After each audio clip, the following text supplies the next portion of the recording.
Meeting to order. Ronnie, would you lead us in a pledge, please?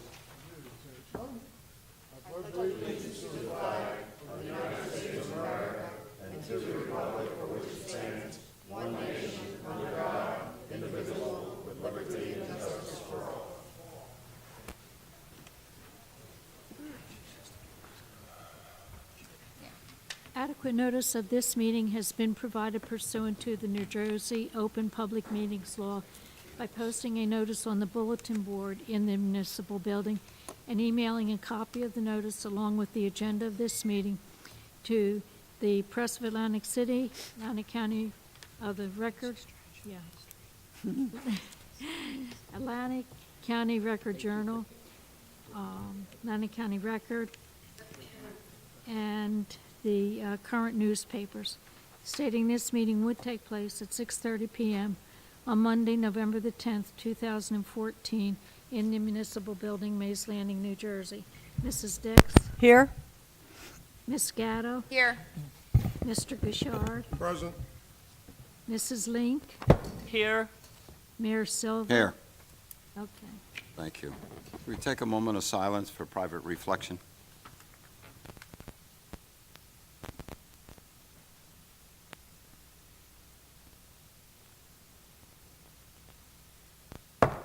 Before we start, those of you sitting on the chairs, please understand eventually this side will look like that side.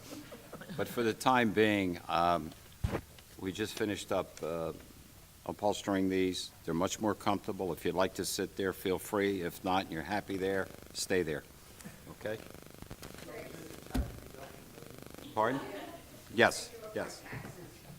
Ladies and gentlemen, the first item on the agenda I asked to have put on, and of course it didn't come out the way I wanted it. It's not a presentation of the John Brooks Recovery Center. It's a clarification of an article that was in the press 2 days after our last meeting that said the Atlantic City Drug Treatment Center is to leave Pacific Avenue in Atlantic City, and the John Brooks Recovery Center plans to relocate to Hamilton Township. Well, once everyone had an opportunity to read the paper that day, I must tell you, my phone rang off the hook. I had more emails than I've answered in months, and I had to charge my phone twice that day. That's how many calls I had. But I'd like to assure the members of the public and residents that are here that no one on committee had any foreknowledge of this recovery center planning to relocate in Hamilton Township. To take it a step further, I even reached out to the solicitor, who's also the solicitor for the Industrial Commission, and I spoke to the chairman, Gordy Craig.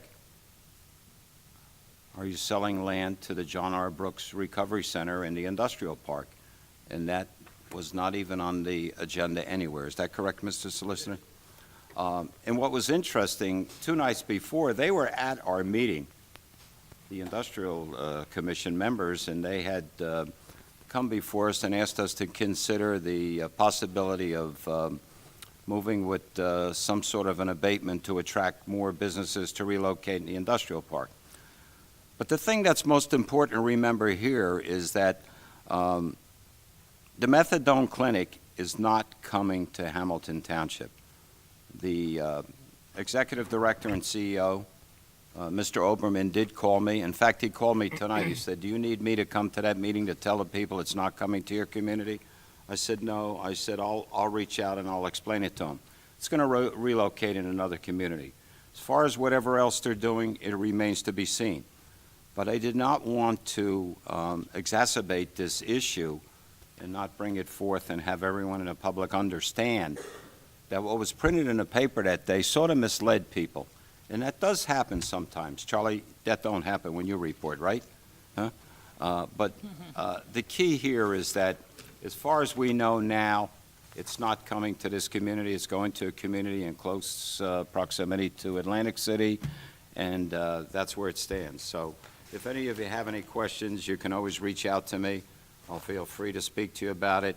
It was just something that I wanted to put before the public and let you know we were all concerned about it. I'm sure other members of committee had received calls. Absolutely. And it came as a surprise to all of us. And when the reporter called me, he had asked me how I felt about it. And I said, "You're asking me something I know nothing about." See, this whole thing started when CRETA offered to buy out the buildings that they occupy on Pacific Avenue for $9.1 million because they felt that it was not appropriate to have that in a tourism district. And obviously, it's been there for 35 to 36 years. And at that point, it was something that they wanted to move. And I think it sort of got out of hand with the way the reporter did report it. So I just wanted to clear the air about it, and I'll repeat it again. The methadone clinic is not coming to Hamilton Township. Okay? Next item on the agenda is the adjournment to executive session. We'll do that at the end of the meeting. If there's any confirmation, it'll take place when we go in and come out. All right, the addition, deletion of late items this evening. So moved. Have a motion, do I have a second? Any questions or comments? All those in favor? Aye. Opposed? Motion carries. Early public comment on agenda items not listed for public hearing. Are there any, Mike? Yes, sir, Mr. Mayor. Mr. Percy on number 7. Which one? Number 7. Okay. Don Percy, a resident of the municipality. Can you explain the reason for the net decrease? Not that we're not interested in decreases, but Yeah, the reason go for ahead, it. Bob. I could do that, Chairman. But you ought to do it in the microphone. Thank you, Mrs. Anderson. Jack, hold still a second, right beside you. So what? Right beside you. Very quiet person. I didn't have my rear view mirror on. So. The reason for the reduction is contract as-built quantities, finalizing the as-built quantities, and there were a couple of minor supplemental items that were added to the contract. So this is a reduction in the amount of money that's going to be needed for the contract. No, the contract is being reduced by an amount of just over $12,000. And there'll probably be another reduction before we're finished also. Out of curiosity, you have a nice brick sidewalk coming up to the landing pad out here. Why wasn't that continued Well, to fruition? I Or at least repointed the bricks that's just nasty looking. the reason it wasn't fully removed and basically reinstalled with new brick pavers is that currently that's our only accessible entrance to the building, and we would have had to take that entrance out of commission. We talked about it, Jack. We did. Yeah, And it was obviously, and I understand where you're coming from with that, but if you did take that out, how else would everyone get into the building? To the back door. no, But with how disabilities. convenient is that? It's People not with an accessible disabilities, entrance. it's not accessible. Handicap accessible. Someone in a wheelchair, or someone that couldn't do steps. What we Is do it- have planned Is in it about your job to carry those people up if they have? I'm only kidding. I know. We do have plans for a ramp in the back. Once that's done, then we could then do the front. So hopefully in a year or two, we could do that. At least they could have been repointed because a lot of the bricks have vacancies in between the bricks. Yeah. It could have at least made it look a little more presentable. So, just a comment. Thank you. It's a good question, Jack. It did come up, so. And by the way, we got the sidewalks in for you, so, Mr. Sidewalk. thank you. Anything else, Mike? No, sir. Okay. Next item on the agenda is 5, discussion, formal action may be taken. A, Clyde Maxwell request for a waiver of Key West Avenue street opening moratorium for installation of gas service to his home. Let me ask you a question about this. How much of the roadway do they rip up for that? Well, according to the drawing, it looks like they're going to just do a small 4x4 opening in the middle of the roadway, and then they're going to directional mole underneath to this property. So I don't see it as a big issue. It's not like they're going to cut down the road or anything. If I may, I used to work in this department at the gas company, and I was in MISPA on Friday on other issues, so I went to this site with my tape measure.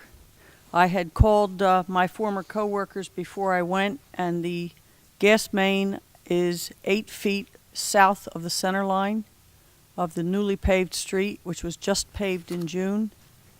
The paving on the drawing, which shows 20 feet, if anybody else would like to look at, I have 2 with me. I gave the third one to Bob Smith. The paving is 16 feet, not 20. So the gas main appears to be at the edge of paving and possibly out of paving on the opposite side of the street of the home, which is a very well-kept, probably rehabilitated home. And as the drawing says, as Bob is aware, that they would do a mole, which is drilling underneath the paving so there'd be no damage to the paving at all. So it's really an issue of determining, is that gas main actually outside of paving, which this drawing does not represent. The drawing, as I said, shows 20 feet of paving, and it's actually 16 feet. You agree, Bob? Yeah, the width of the roadway is approximately 16 feet. If it were 16 feet, it is possible that if the location shown in the sketch is correct, that it could be right at the edge or just off the edge of the existing roadway. And the opposite side of the street, where they wanted to commence the construction to access the main, is a wooded lot. It's not somebody else's front yard. And just to clarify why this is in front of the governing body is the gas company came in for a street opening to install a service. We have a 3-year moratorium on roadway openings. It was paved on June 26th of this year. So obviously we denied the application. And that's why they appealed to the governing body for a waiver from the moratorium. How have they been handling their openings after they go back and repair? Has their work been good? No, I'm telling you, because look, if you've been down some of the other roads recently, like Babcock and some of the other roads where there's been work done, the patching looks great, but you ride over it and it's bumpy. Right. It depends. It depends on the location. Some of it is good. Some of it needs attention. What happens is once they do the restoration, we go out there and inspect it, and then we work with them, if we're not satisfied, to address any of the outstanding issues. But they've opened up a few roadways lately for emergency repairs, and we've discussed it, and they're going to come in and do infrared repairs, where they'll actually pave the opening, but then they'll come back in after the fact, heat it all up, and blend it in where we've recently paved a roadway. So at a minimum, if we were to grant, or if the Township Committee decides to grant the waiver and allow the opening, the first thing I would do, as Ms. Dix had said, find out if it's in the roadway or on the edge of the roadway. If it's on the edge of the roadway, it kind of becomes a moot point because they'd be opening the right-of-way but not the roadway. But if they have to open the roadway, that they would have to come in and do an infrared repair since it was so recently repaved. Okay. All right. What's your pleasure? Based on Mr. Smith's recommendation there, I see no reason to object given the points that he made there, so I would make a motion to approve. Second. A motion is second. Any questions or comments to the motion? Yeah, I have, Please. just in general, I mean, I too have observed, like Committeeman Silva pointed out, that a lot of the patchwork is horrendous. Inferior. It's And it inferior. makes me wonder what standards we have for patchwork and what we can do to assure a better job. Now, you mentioned this infrared technique. I wonder, is that something possibly that we can insist on in the future, or what standards do we impose on the gas company or other people who may patch the road that they worked on? Well, take into consideration that maybe some of the patches you've seen are temporary restorations. They may not be the final restorations, but we have a roadway restoration standard in the ordinance, how the roadway has to be restored after an opening.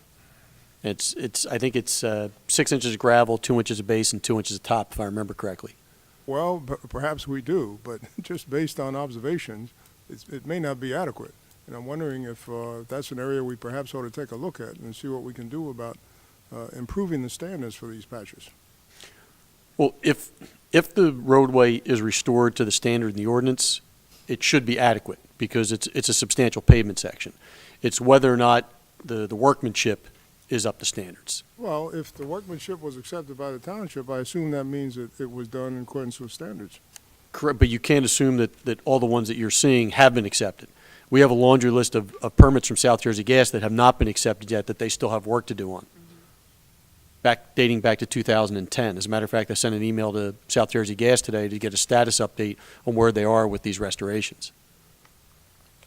I think we need to also figure out a better way to communicate with the gas company, because when I spoke to Joyce on Friday, before I went to MISPA, she said this road was not on the moratorium list, yet the paper that you sent was dated in October 12th, maybe, I don't remember the exact date, Correct. listing the streets under moratorium, and it was sent to their, like, not public relations, I forget the name of the department, government relations maybe. Correct. It didn't filter to the construction department, which is where the permit applications are handled. That's where it would have needed to be. Well, If not in multiple departments, the sales department, that they can see it's under moratorium, into each of the 3-4 divisions, so that they know what's under moratorium. Actually, we have 2 divisions affecting our town, Atlantic Division and Millville, which is Division 3.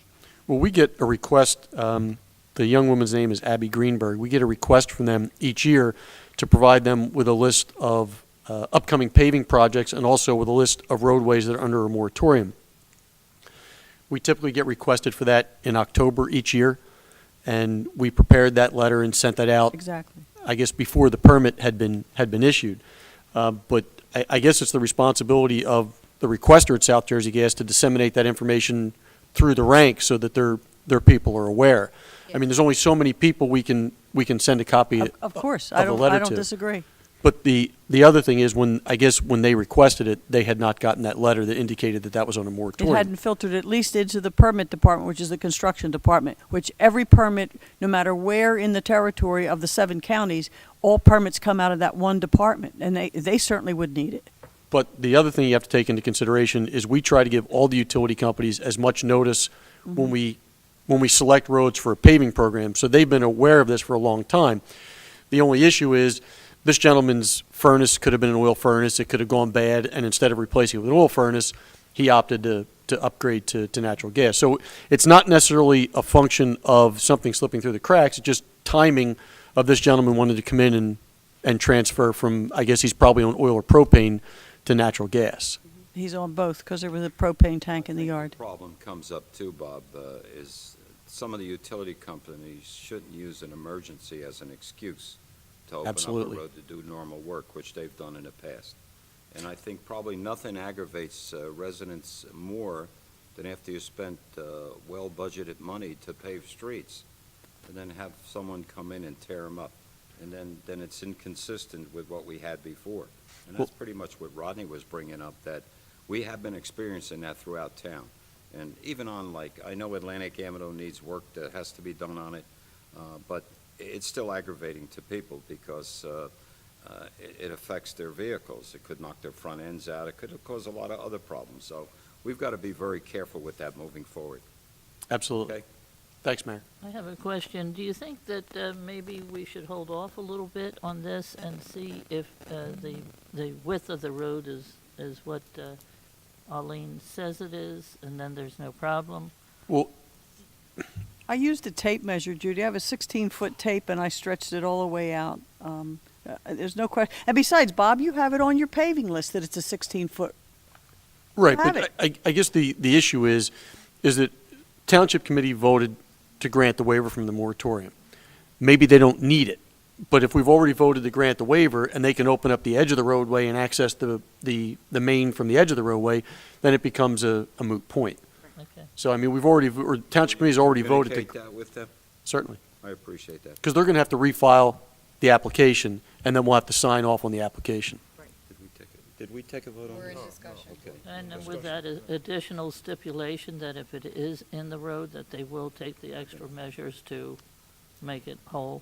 We'll make that clear when we sign off, I mean, he if we was sign such a off on the large permit, inspection, presuming we're so Township close Committee to grants the winter. waiver. That's kind Okay. of what the issue All right, is. so we had a motion and a second. Mrs. Anderson, can we have a roll call on this, please?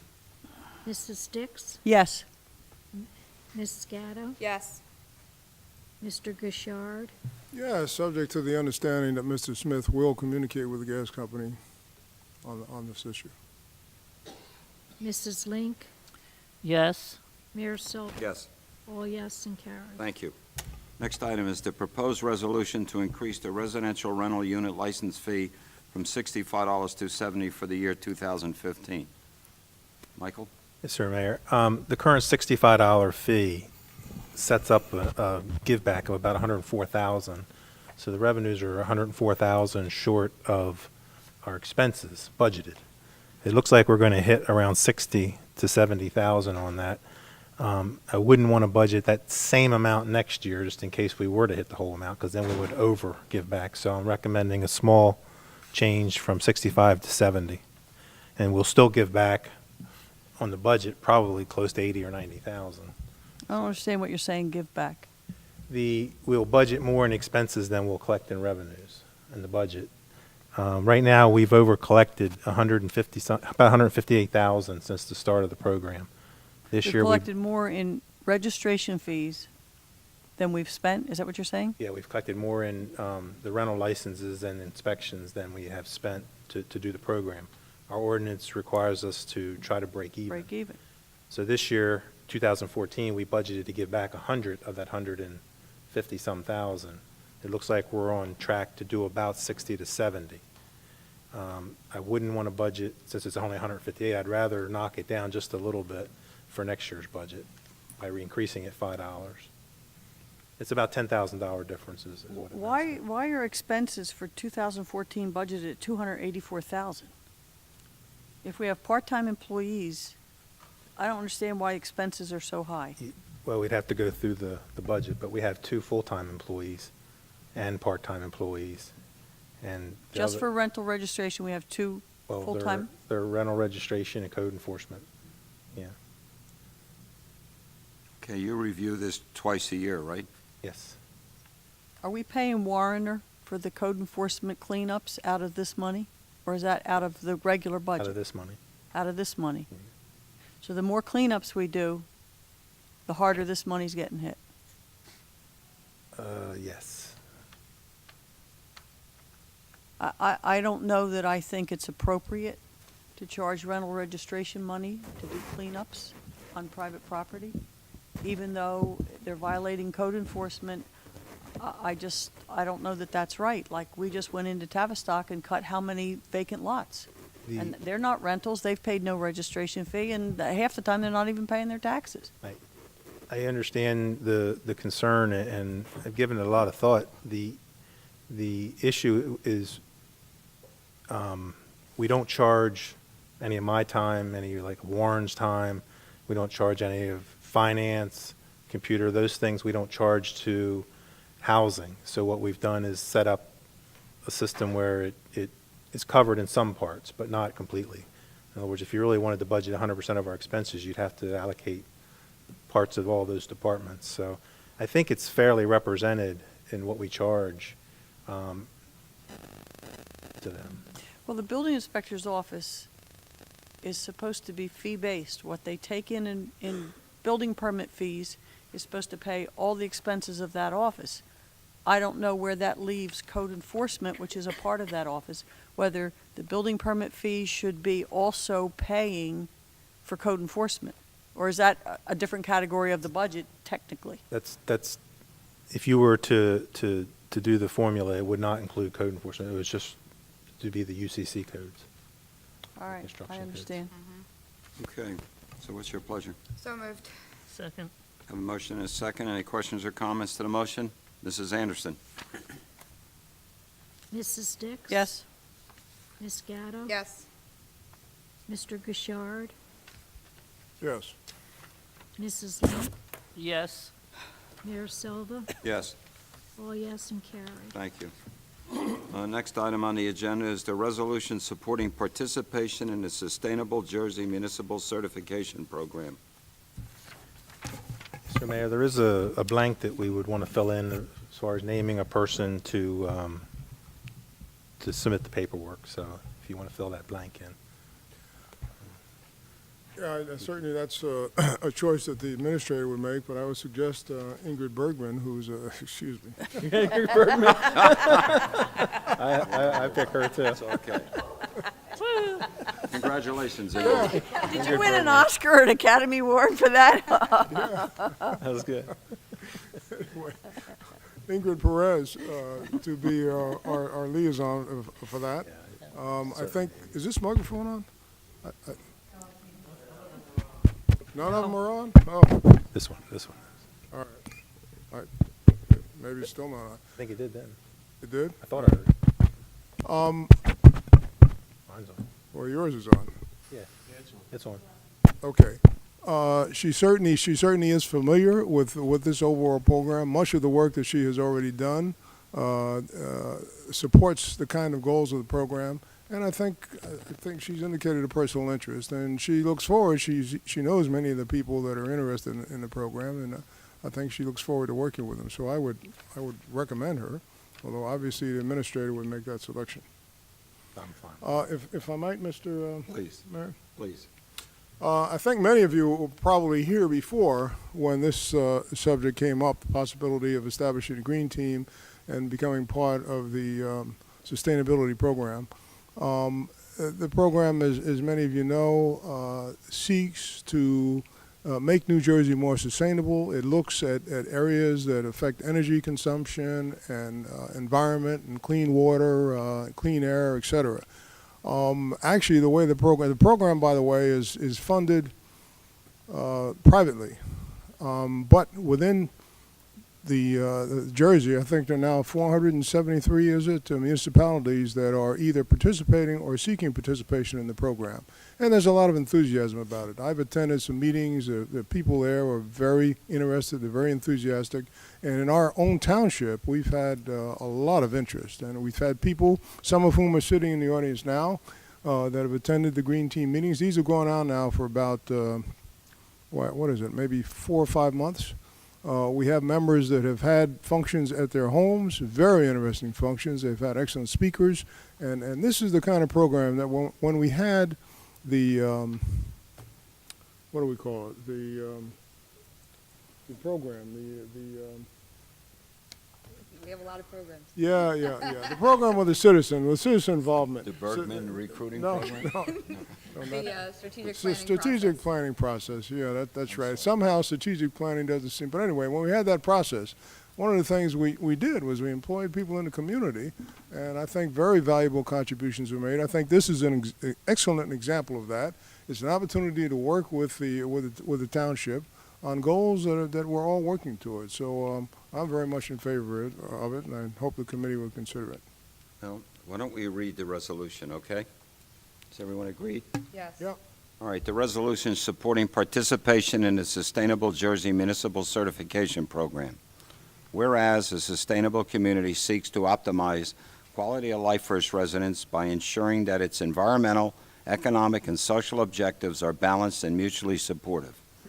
And whereas the Township of Hamilton, Atlantic County, strives to save tax dollars to assure clean land, air, and water, and to improve working and living environments as steps to building sustainable community that will thrive well into the new century. And whereas the Township of Hamilton hereby acknowledges that the residents of the Township of Hamilton desire a stable, sustainable future for themselves and for future generations. And whereas the Township of Hamilton wishes to support a model of government which benefits our residents now and far into the future by exploring and adopting sustainable, economically sound local government practices. And whereas by endorsing a sustainable path, the Township of Hamilton is pledging to further educate itself and its community members about sustainable activities and to develop initiatives supporting sustainable local government practices.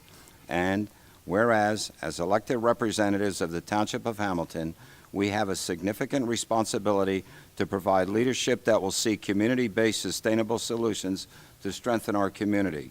Now, therefore, be it resolved by the Township Committee of the Township of Hamilton, County of Atlantic, State of New Jersey, that in order to focus attention and effort within the Township of Hamilton on matters of sustainability, the Township Committee wishes to pursue local initiative and actions that will lead to sustainable Jersey municipal certification. Be it further resolved by the Township Committee of the Township of Hamilton that we do hereby authorize Ingrid Perez to serve as the Township of Hamilton's agent for the Sustainable Jersey Municipal Certification process, and to authorize her to complete the municipal registration on behalf of the Township of Hamilton. That's the resolution that we're voting on tonight. I wonder if you could repeat that. Too many whereas, but anyhow, go ahead. Just a couple of other comments. This is at no cost. There's no budget associated with this. This is the committee, the Green Team ultimately will operate in an advisory capacity. And what it does, it allows us to pursue grants, allows the community to pursue grants that many of the team members have looked at, and there's a possibility of bringing some money in and doing some really interesting things. We also have many members who would look forward to talking to our kids in elementary school and junior high school, and many of them are very enthusiastic about these things. So, we can join the 473 other communities in the state in something that I think is very positive. So I take it based on your comments that you would move this thing? So moved.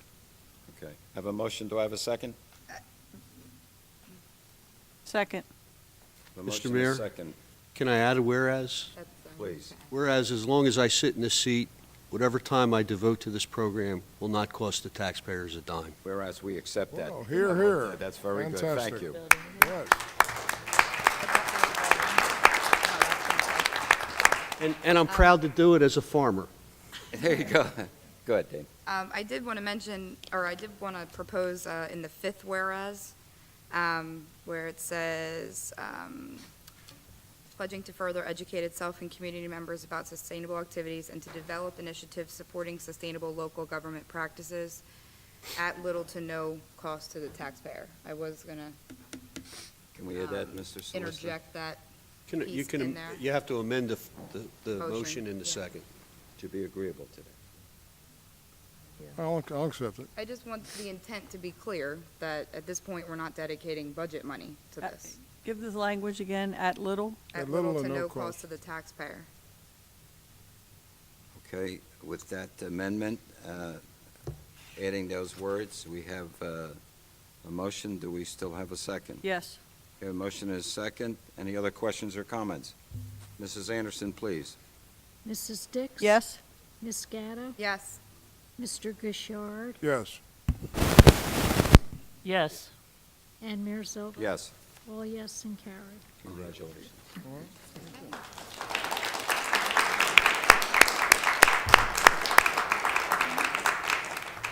Whereas that was outstanding.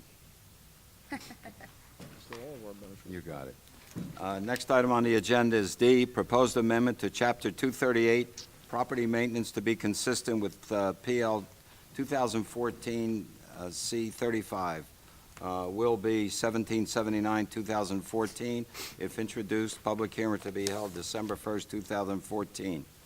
Mr. Mayor, may I be heard with respect to this? Please, Mr. Solicitor. I became aware of this and Mr. forwarded, Mr. Sandman?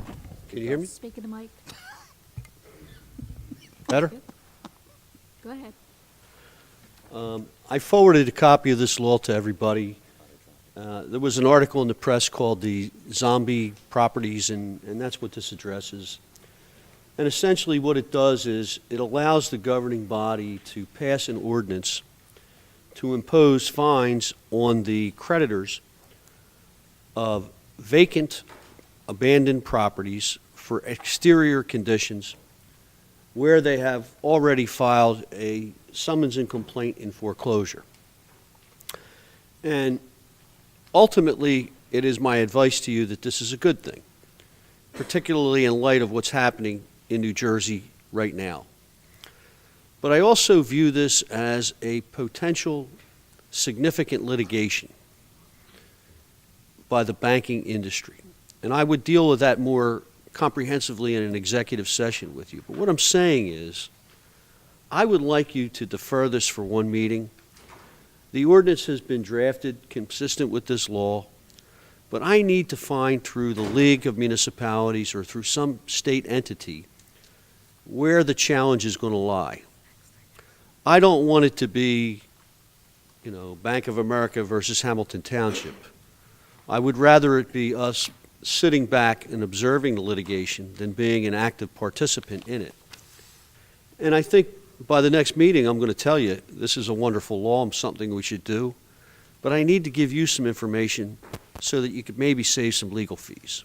Okay. So I think you should consider carrying it one meeting. Does everyone agree? Sounds good.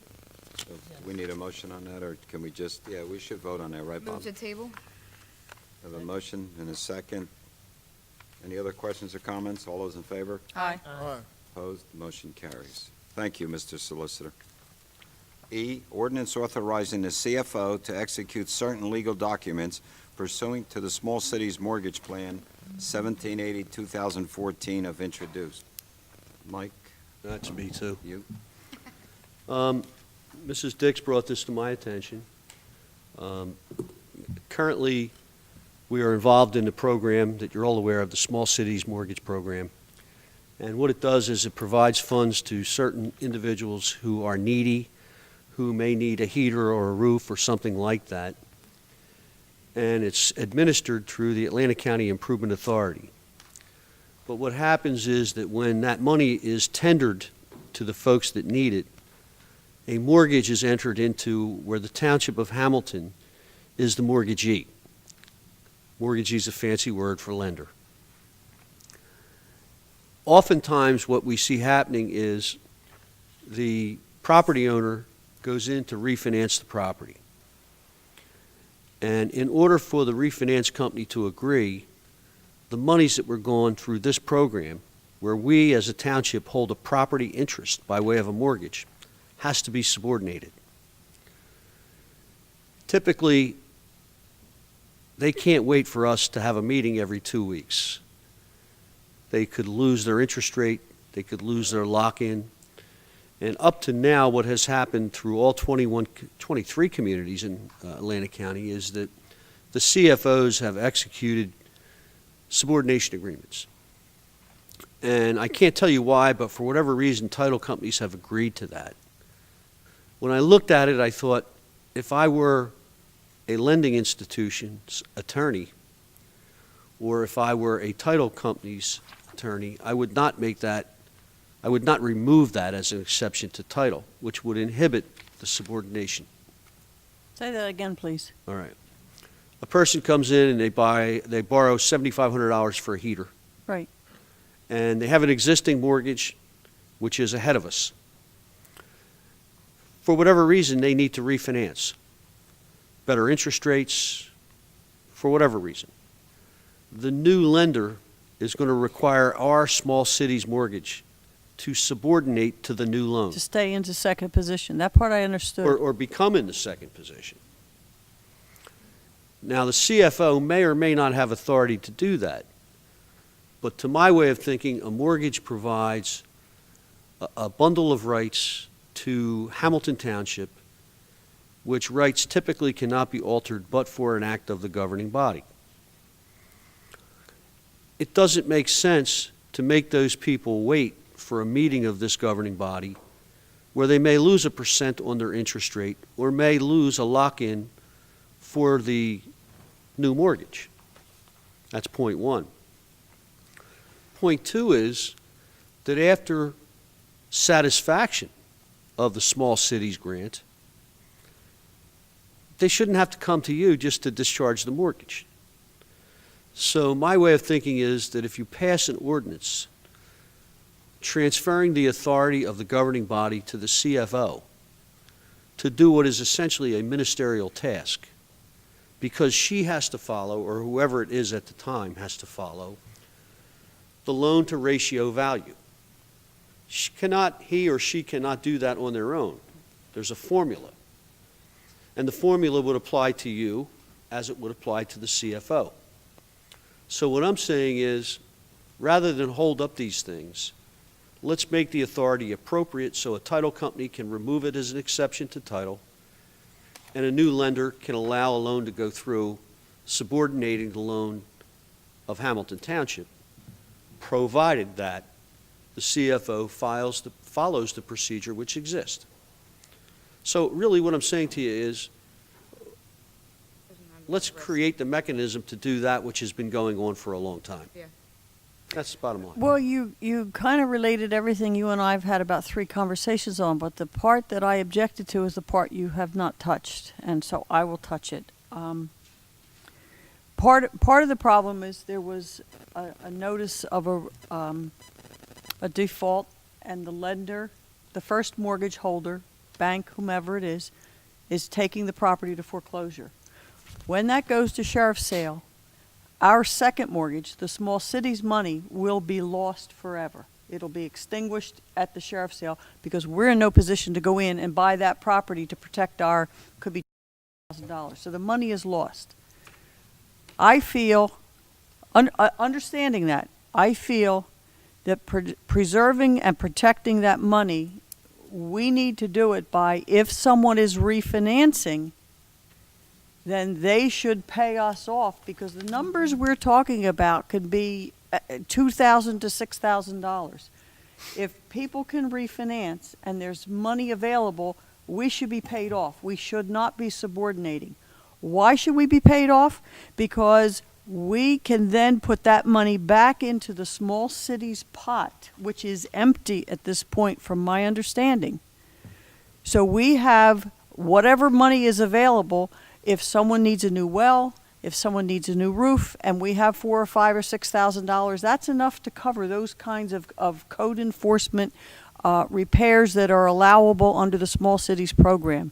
So my concern is, and the reason I'm explaining it this way is because back in March, when we applied for our CBDG money, Community Block Development Grant money for 2014, what I was not aware of, I don't know who was aware of it, but I was not aware that the money that was still in our small cities pot was being reclassified through that application process into handicap approvals on this building. And with the amount of money we've borrowed for everything else, I don't think that we should be stripping small cities money, which is available to our most needy homeowners. They have to be homeowners to be eligible for this.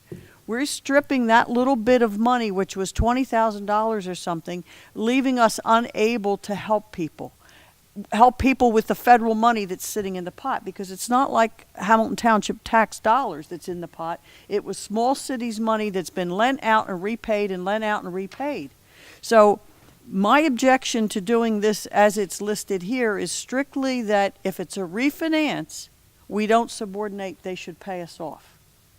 That's my objection to it, so that we then recapture that money. So do you have a proposed amendment to what is in front of us right now? I'm proposing that we do not subordinate on a refi, that we But get paid you off. don't have that Well, document. Bob and I talked about it, but it didn't come in that way. Well- And if we need to, this is not introduced. If we need to take it back, Bob, just like we just did on the other one, take it back to add the language that refinances won't be entertained, that we want to recapture the money so we can replenish the pool to help some other low-income homeowner, then that's where I want to see this go. Well, that We is- have two You got two totally things. We do. different things going on. But it's one ordinance, because if Right, but we can make I two can answer the ordinance- question very easily, Go ahead. not to interrupt you, It's all right. but certainly you can carry it. There's no urgency to this. The third thing it does is it ratifies past actions by the CFO on other subordinations and other cancellations. But the Atlantic County Improvement Authority has set forth a program for subordination qualifications, and there are 3 separate options that are available that are written into their documents. And the first one is they would accept half of the payment for very low-income properties where they're so far into the 6-year term. The second one is they would subordinate to a post-refinance loan-to-ratio value of 80% based on the numbers. And the third is that they would agree to subordinate to the extent we remain in the same dollar position as we were when the rehab loan was subordinated. In other words, there's no decrease in the confidence or the there's no decrease in, missed the I'm word. trying to think of the word, the priority. Okay? Now, this is administered by the ACIA. Priority means the order in which you get paid. So what they have is a standard that they operate by that is imposed upon the CFO and has been up to now. And all I'm asking to do is not to affect the ACIA standard, because it makes sense, because these are low-income people. They need help. But simply to extend or transfer to the CFO the appropriate power so that the title company and the bank can operate to refinance these folks that aren't so well off. Right. So the reason I may disagree with you is that the procedure that you're talking about and the formula exist now. You're saying something about 6 years. It used to be that in 6 years, if the borrower stayed in the home for 6 years, it was forgiven. This No, town, no. please let me finish.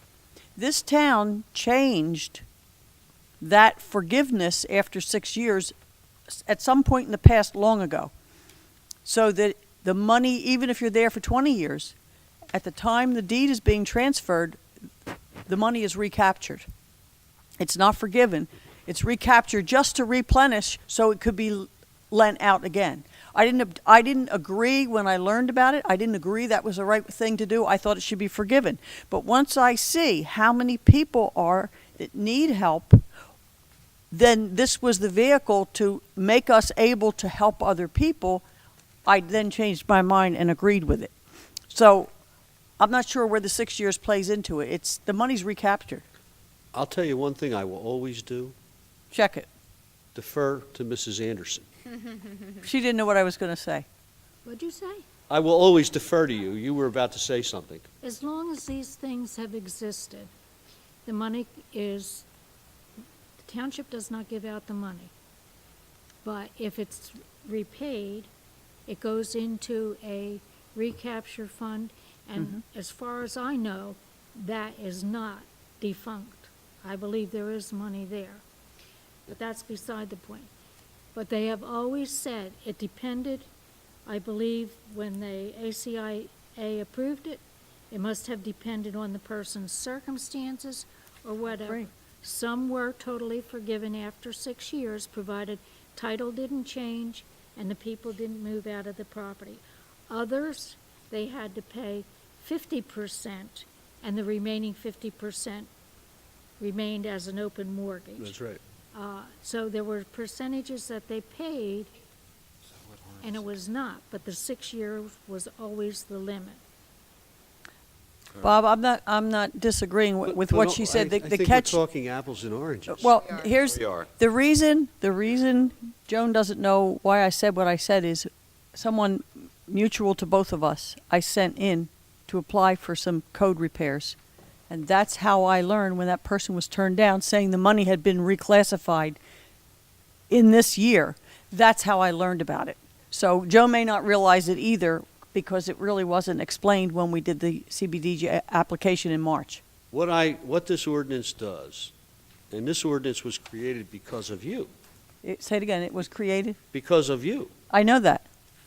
It does not affect what you're saying. It does not change the ability of the township to recapture funds. It changes nothing in the administration of the funds through the ACIA or through us. It does not alter our ability to say no to a subordination. It only transfers the ability from the governing body to the CFO to make decisions consistent with the policy that the ACIA has created, so that we don't hold up closings. And while I hear what you're saying, Mrs. Dix, and I think there's some good points there. I think there's a lot more work that needs to be done on those points and be taken offline. And I'm totally fine with the simple act of moving forward an ordinance that shifts that authority, so I'll move the amendment that's in front of us. Second. The motion is second. Are any other questions or comments? Mrs. Anderson?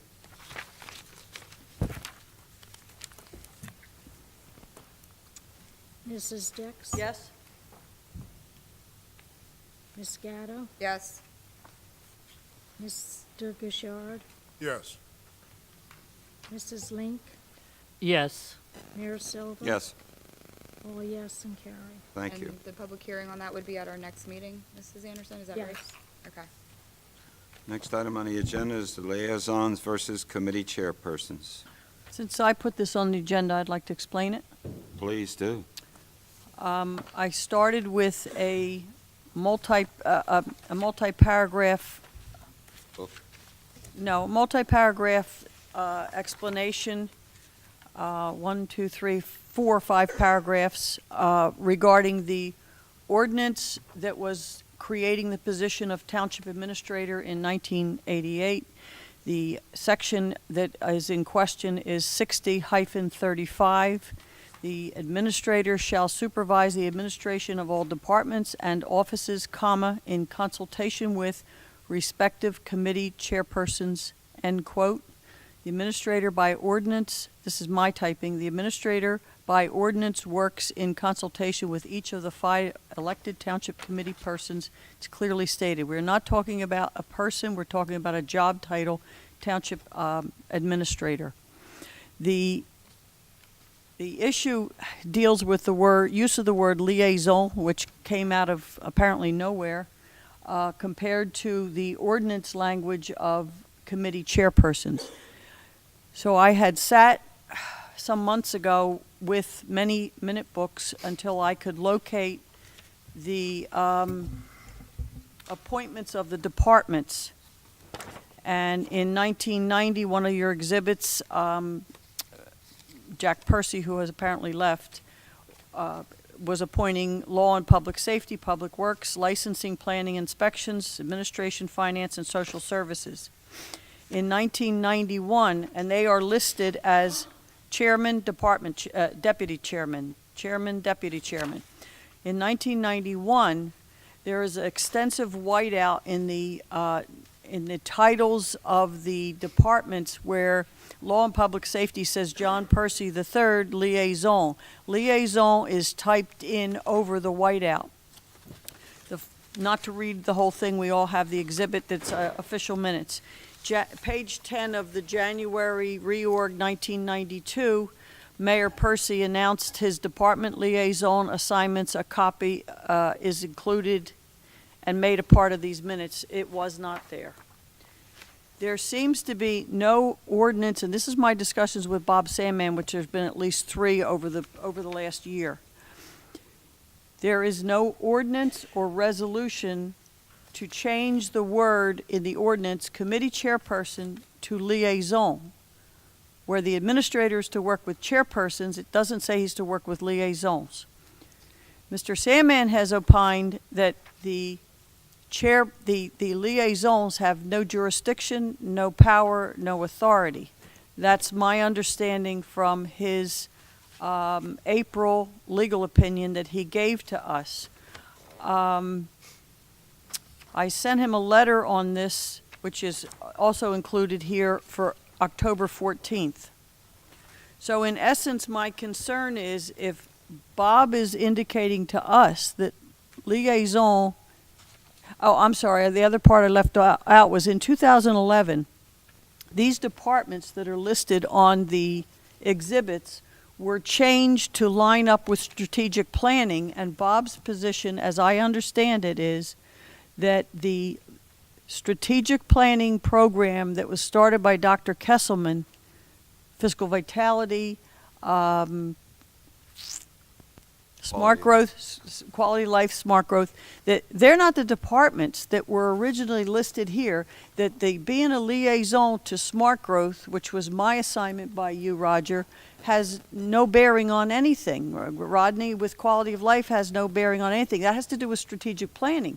Well, if that is correct, then going back to the 1988 ordinance with committee chairpersons to work with the 5 elected officials to work with the administrator, because that's our form of government, township committee form of government, we need to get back on that track for January 1st so that the person in the administrator's seat is working with the person who is public works, with the person who is public safety. And that's the issue that I really think... It'll be corrected. Well, Bob, are you in agreement with how I've explained this? Would you like me to answer that, Mr. Mayor? Please. I would just love if Mr. Pritchard or Mr. Stry, who are in the audience, could tell us if there was just a word misusage in 1991, and that's why we're having this completely pointless discussion in my mind. It's the issue of strategic planning. I'll talk about the strategic planning because I made that decision when I was in the center seat, and to me it was simply a change in wording to align the wording with the strategic planning work we were doing. If you look at the alignment of the different areas, it's nearly identical. So we'll go back to that. But I'd like to just talk about 1991. What happened? How did committee chairperson become liaison? Was it a slip of different words, and that's just what we started to go with? Because that's what Amy, it sounds like. Bruce, the would answer you is it come doesn't down, matter. please? Doesn't matter, because it all means the same thing. It doesn't matter. It doesn't. Where is Charlie? See, Bruce, you should have stayed home with the leaves. Bruce Strike for the record. I don't remember. Yeah, I knew that. I knew that. Excellent answer. I was wondering why this was on the agenda. We were So too. were we. We all I were. think I agree with Roger, it'll be addressed in January.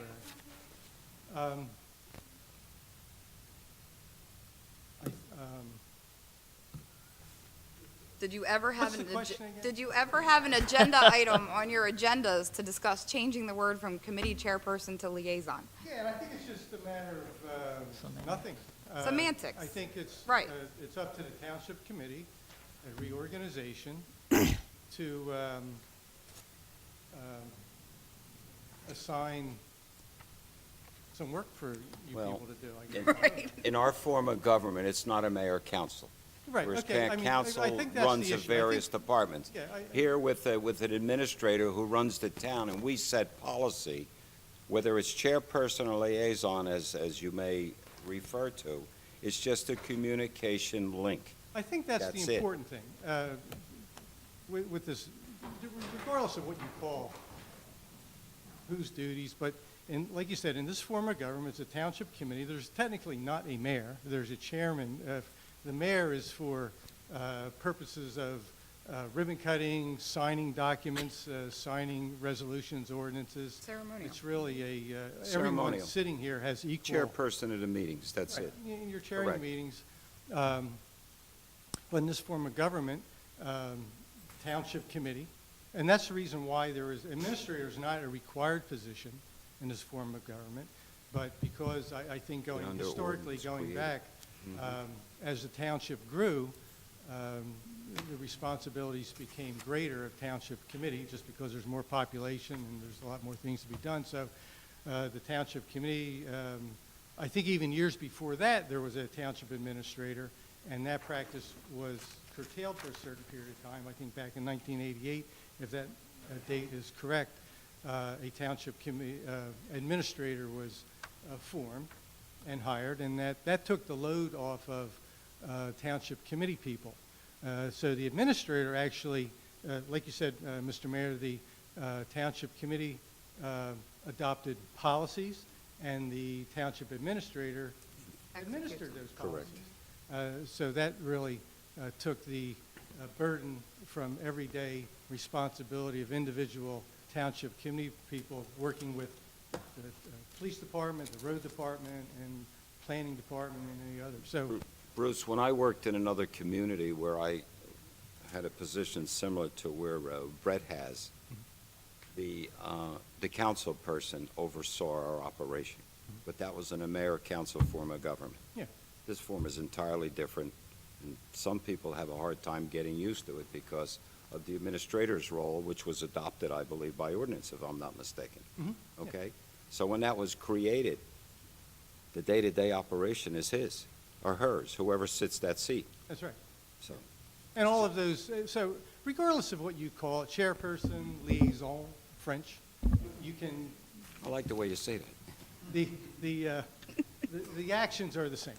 I Exactly. think it's the same as it was back to when Mrs. Moscato referred, but it's just a matter of, and it's really up to the township committee, I think, to divvy up the responsibilities, and but everything else technically goes through the administrator, and that's really the safest and best way to do it. That way, employees of the township, there's a chain of command, okay? If everybody's has their hands in the soup, it's bound to get spoiled, as we know. So this way, if everything goes through the township administrator to the department heads, regardless of who's in charge, so to speak, it's a matter of Right. Thank you, Bruce. If I may, for the record, talk about what I did in 2011. Please, I know you did. As the minutes here reflect, Mayor Gatto said she wanted to realign the liaisons and bring them in line with the strategic focus areas established over 2010. She distributed copies of her plan and said that she would be happy to discuss and questions or comments any that the members had. No questions or comments were made. And I simply was changing the title to realign with the strategic focus areas because we had gone through such a massive effort to find these 5 kind of areas. And that was the way our work and our budgeting was going to be kind of gearing based on all the work that our residents had done. And I didn't want that to get lost. I wanted to continue to reinforce it.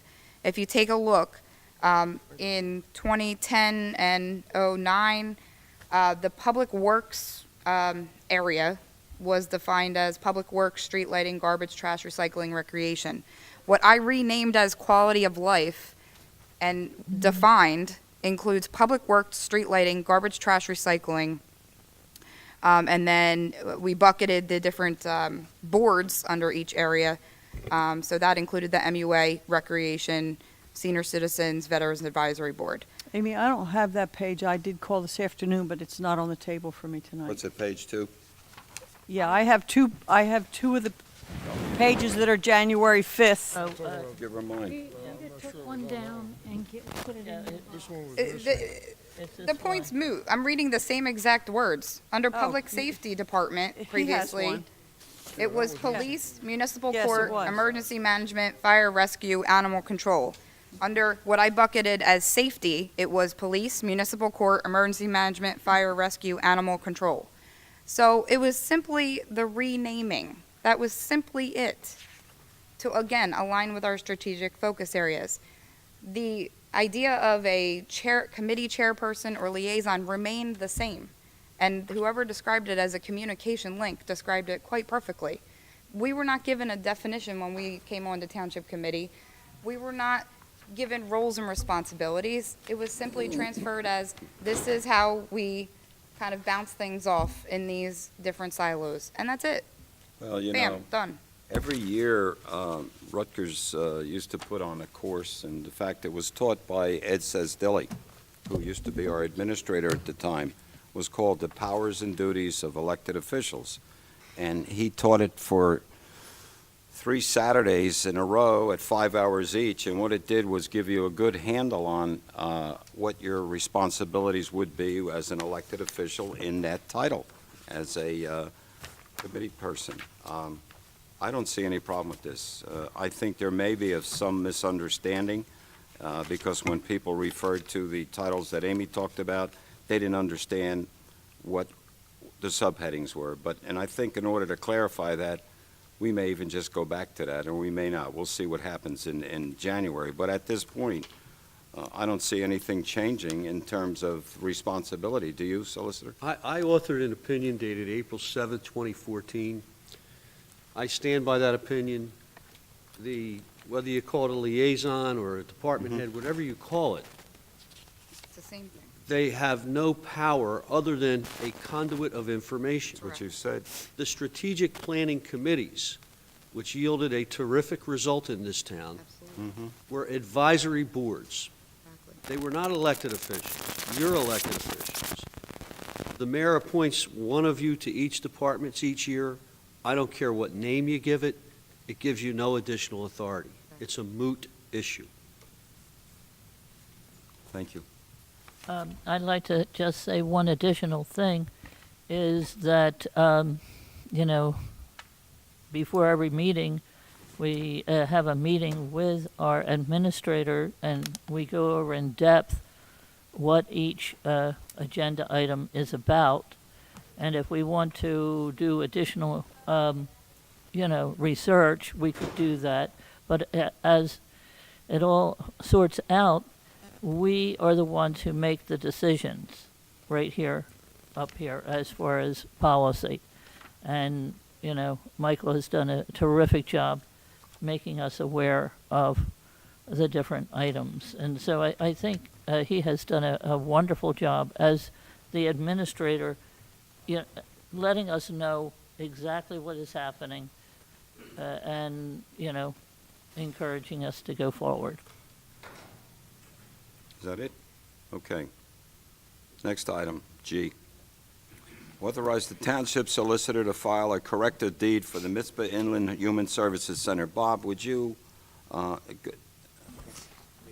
and Mike, would you go first on that, and just at least so the public understands, the residents here, of what has transpired up at Mitzvah with regard to the Inland Services Building and Center?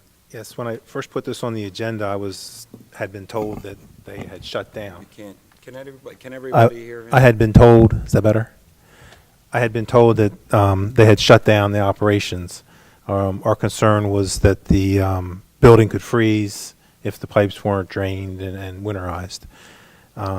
Since I put it on the agenda, I've been told they're going to try to continue operation or open back up and continue operation for a while. So what I spoke with Mr. Sandman, and I think what would make some sense is if we could approve this contingent on them asking us to take the building back. That way, if they do, we don't have to lose a couple weeks if Yeah, it might be freezing. But what I would suggest to you, based on what you and I went through the last couple of weeks, when we couldn't communicate with anybody, finding a building that was not occupied and the doors were locked, Yeah. that they stay in communication with you and let you know if there's any deviation. Yes. Because I'm concerned about that building. If they walk away from it, we have to winterize it. Yes. And, you know, the structure, even though it's strong, still pipes that Yeah. can burst in there. I don't want to see any damage inside that building. So can you just reiterate that to them so they understand? I have, we've had that conversation, but I still would recommend we approve this subject to them requesting it, not doing it on our own. But if they So you- request us to take the building, then we can go ahead and winterize it. Now, the other thing, would you please, when I was up there, when they took the building, we let a bus go with it and a van. I think you and I saw a van up there with no license plates on it. It's DG money. Correct. Could you of find them. out what the disposition is going to be? Are they going to reinstate them and utilize them? And, you know, just try to get us as much information as you can. Okay. Thank you. I don't understand something here. Bob Sandman, did you by chance order a title search? No. This deed is from December of 2009. I've reviewed it. I did too. I do not, in the years of my real estate banking versus my 9 years at the gas company, they tied right together because they both dealt with construction and lending. I don't understand how we don't have a starting point of asking them to deed the building back. If there is tens of thousands owed to creditors, that's an asset of those people. I don't believe 5 years later we have any authority to go write up a new deed and call it a corrective deed 5 years later. If it had happened at the same time, it might be different, but I don't see it. I think we need to talk to them and ask them to deed it back. Well, that may be an option, and you might be correct, but you're better off with it than without it in terms of having a corrective deed. The approving But do they have to resolution- sign it? I'm sorry? Don't they have to sign it? Don't they have to sign back to us? Don't they be the grantor? No. A corrective deed, they don't have to sign. But let me finish my answer. The approving ordinance required a reverter clause, that if it wasn't used for this purpose or that purpose, it would revert back to the township. To my way of thinking, abandonment would have activated a reverter The clause reverter. had it been in the deed. It was not in the deed. That gives you a starting point for a corrective deed. Now, I would take it the next step further, and I would have the Inland Human Services folks adopt and approve it. That would not affect the rights of subsequent creditors, but I don't know if there are any subsequent creditors. I haven't been authorized to go to the expense of a title search. that would be an appropriate thing to do. Approving a corrective deed at this point puts you in a better place under any of those two scenarios. The follow-up would be to do a title search to see if there's intervening mortgagees, because a corrective deed would not be effective as to them. Their priority would exist even if the reverter clause were executed. And what I'm saying is, if, and Inland Services is a 503C, is it not? I think so, yes, because I donated to I them. don't know how they borrow money, but that's another story. If they did, whatever borrowed money came subsequent to the township placing the deed in their name would remain a priority over any interest of the township. So if they had a debt of $5,000 and the property was worth $25,000, the township's equity would be 20. Okay, they're not going to lose priority on a corrective deed unless you win a title issue that some title company should have looked at the approving ordinance before they issued all the exceptions to title. I don't think you're going anywhere with that. So what I'm saying in a nutshell is, if your concern is the safety of the building, the liability is associated with that, a corrective deed now is a good thing to do, even if ultimately it is legally ineffective. In the interim, we can do something like a title search and perfect the interest in the township. Are you saying that there was an ordinance that allowed that to transfer and the deed just simply didn't recite what the ordinance had? Yeah. Okay. I didn't think to look for an ordinance, but it's been over these last couple of weeks. I have All right. the ordinance. I'm sorry? Okay. I'll give you the So what's ordinance. your pleasure? Let's go. I make the motion to authorize the solicitor to file for the corrective deed upon request, I think is what you said to add, Mike. Could I'm sorry? From what I just heard Bob saying, that maybe we should go forward with it. Regardless. Because we're correcting the deed. All right, so just my, strike upon request. There's no downside. is we're what not I'm going saying. to take the building, I want to make sure everybody, we're not taking the building You're back ready. unless Okay. they want us to. Good. Okay. For my own clarification, would you tell me what the corrective deed, what is that, He's adding. what is that correcting? What it means, Rodney, is that there was an agreement between the parties to acquire the title to this property for a certain purpose. And as the owners of the property, in the ordinance authorizing the transfer, there was a reverter clause that says if you're not going to do the charitable Right. purposes for that which we're giving it to you, it reverts back to us. Right. That was in the ordinance. It was not in the deed. It should have been. So what the law envisions is that the parties agreed to something that was erroneously left out. And a corrective deed allows you to cure that under some certain circumstances that would be binding as between the grantor and the grantee, but not as to any third persons who may have lent money or otherwise had an interest in the property subsequent to the transfer. Okay, thank you. Okay. So, Bill, you want to go back and make that motion? I have the motion on the table. Second. I have a motion and a second. Any questions or comments? Mrs. Anderson? Mrs. Dix, Yes? Ms. Gatto, Yes. Mr. Gouchard, Yes. Mrs. Link, Yes. Mayor Silva. Yes. All yes and carried. Thank you. Next item is H, the qualified veterans-owned business opportunities for the contract period January 1, 2015 through December 31st, 2015. Yes, sir, Mayor. By ordinance, I'm supposed to recommend the list of contracts or certain contracts that we could advertise to veteran business only. And I'm recommending at this time that we try for the animal control, skilled carpentry, licensed plumber, lawn care, janitorial services, property maintenance, tree trimming, and stump removal. Do we have an exhibit on that? Yes. Yeah, you provided one. It's just an email. I see, it was on the table tonight. Okay? It's 5H? Yes. Okay. What's your pleasure? Make a motion. I have a motion. Do I have a second? Second. Motion is second. Any questions or comments to that? Ms. Anderson, let's get a roll call on that. Just one comment. I mean, just so it's clear, veterans can certainly bid on any other contract. Yes. But what he's proposing are contracts that, first of all, we feel there may be veteran presence out there, and these are areas that are exclusively for veterans, unless they don't meet the requirements, and then we'll go out and on a general advertisement. Okay. All right. Mrs. Anderson? Mrs. Dix? Yes? Mrs. Gatto? Yes. Mr. Gouchard? Yes. Mrs. Link? Yes. Mayor Silva? Yes. All yes and carried. Thank you.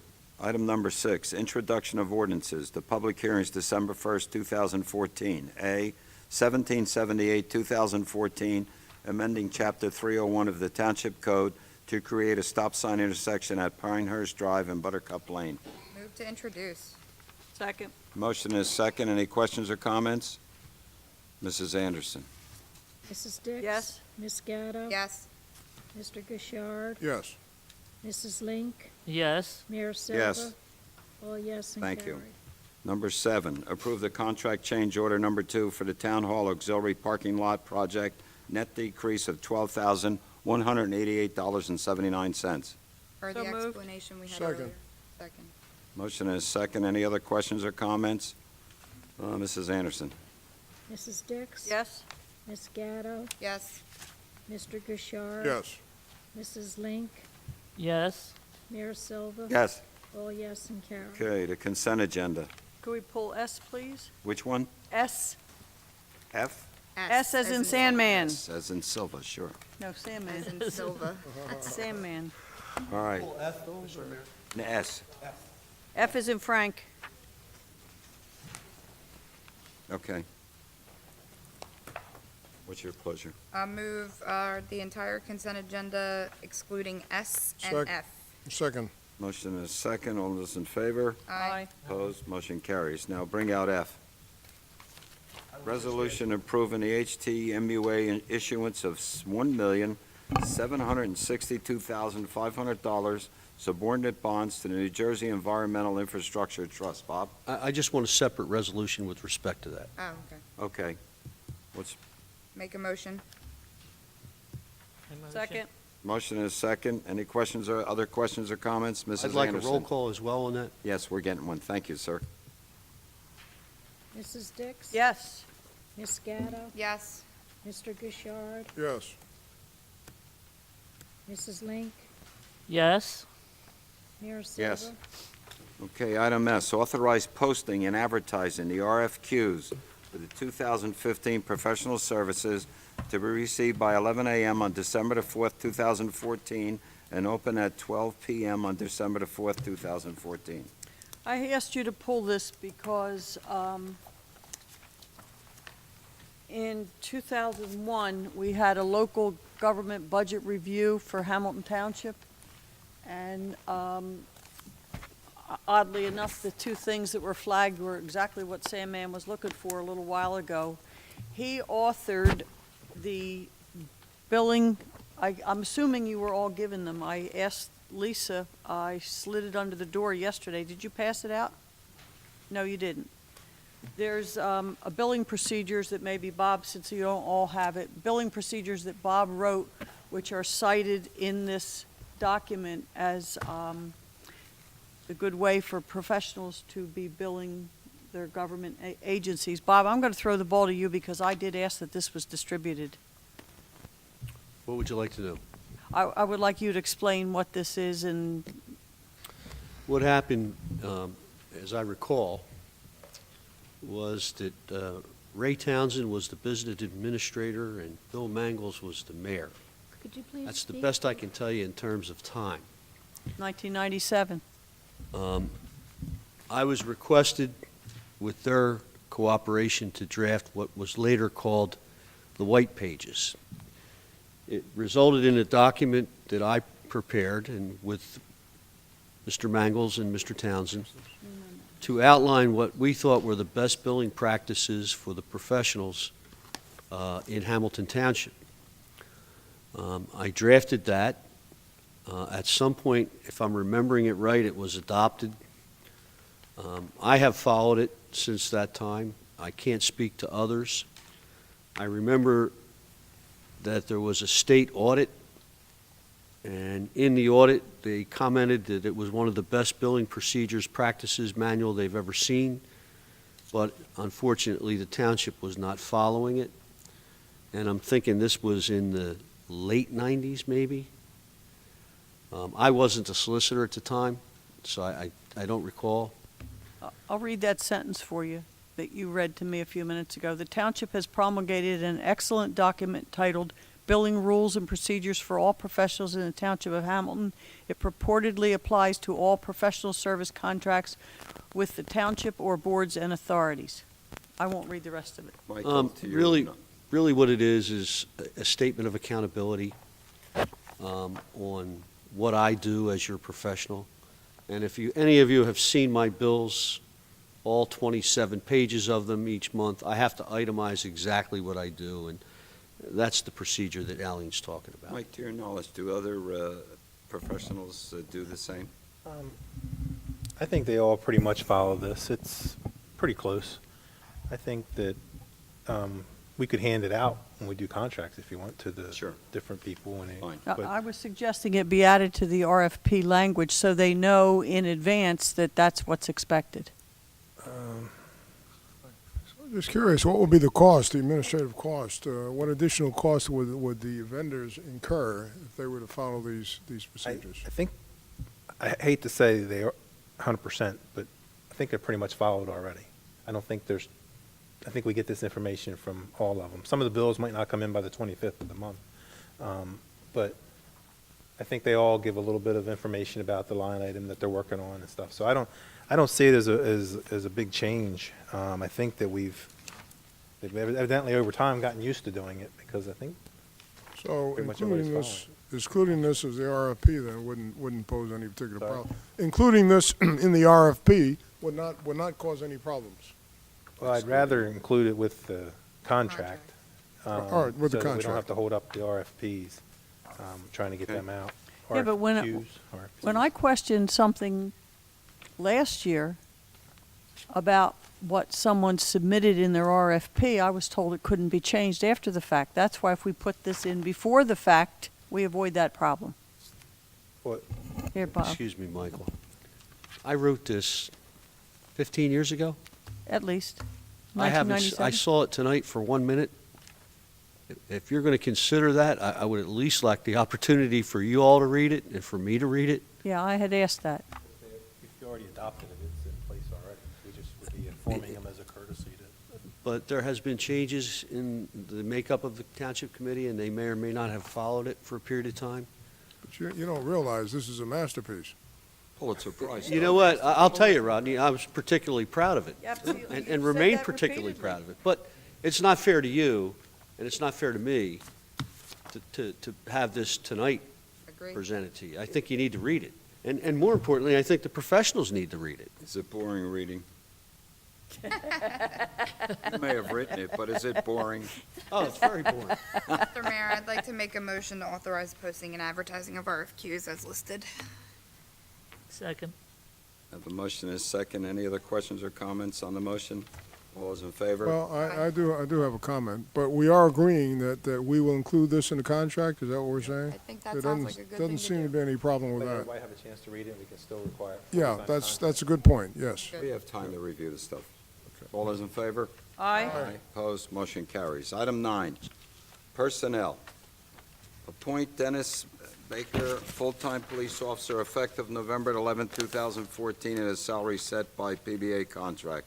So moved. Second? I have a motion is second. Any questions or comments? Mrs. Anderson?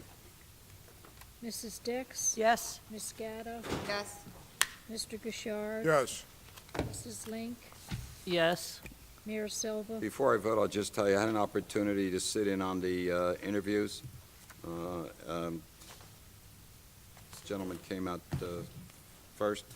It's a great choice. Presented himself very well, and I'm pleased to vote yes on it. Number 10, approvals. October the 20th, 2014, regular meeting minutes. So moved. Second. Motion is second. Questions or comments? All those in favor? Aye. Aye. Opposed? Motion carries. October the 20th, 2014, executive session minutes. So moved. Second. Motion is second. Any questions or comments? All in favor? Aye. Aye. Aye. Opposed? Motion carried. C, payroll and bills totaling $8,268,806.91. So moved. Second. Second. Motion is second. Any questions or comments? Mrs. Anderson? Could you get for a second on that, please? I seconded. Thank you. Mrs. Dix? Yes. Miss Gatto? Yes. Mr. Gouchard? Yes. Mrs. Link? Yes. Mayor Silva? Yes.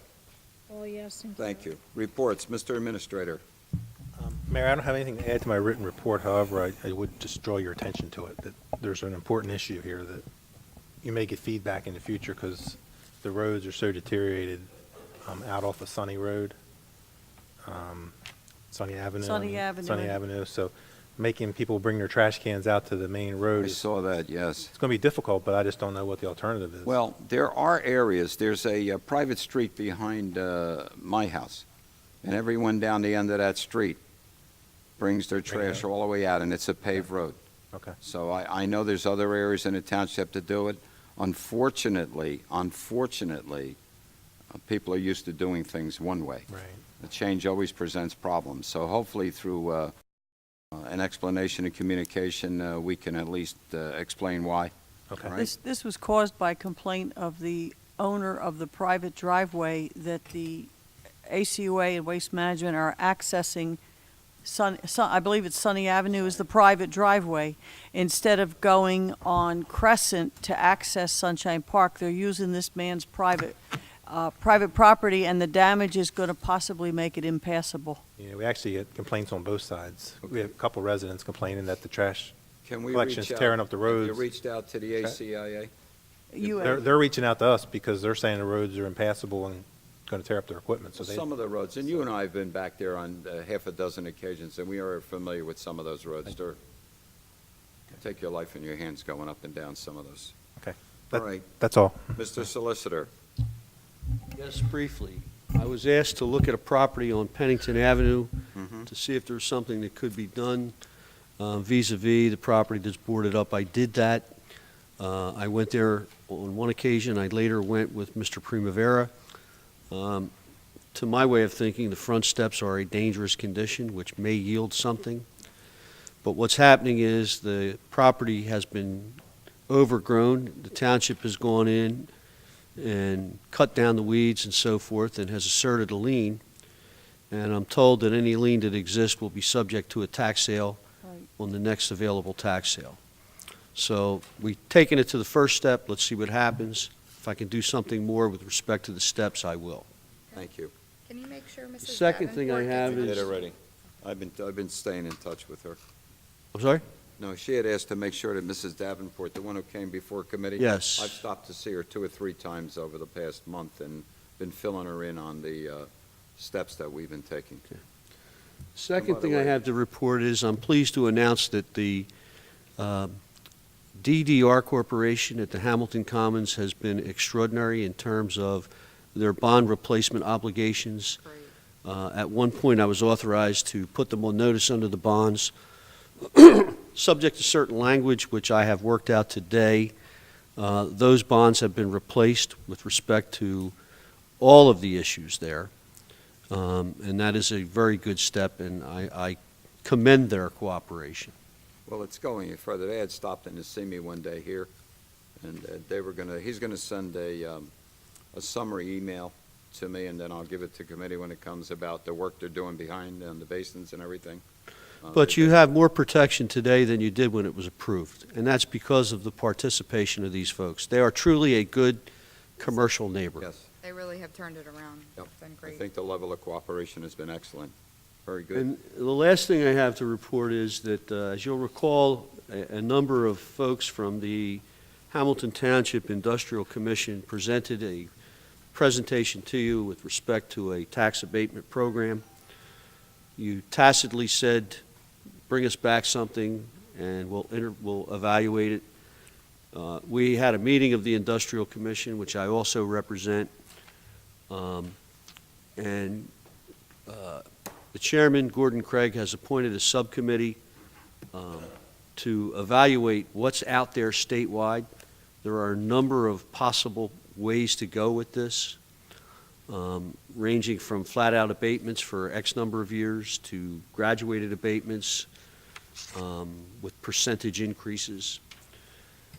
So Chairman Craig has formed a subcommittee comprised of himself, Mike Colazzo, also a member of the Industrial Commission, Mr. Wigglesworth on behalf of the Planning Board, and Kurtz.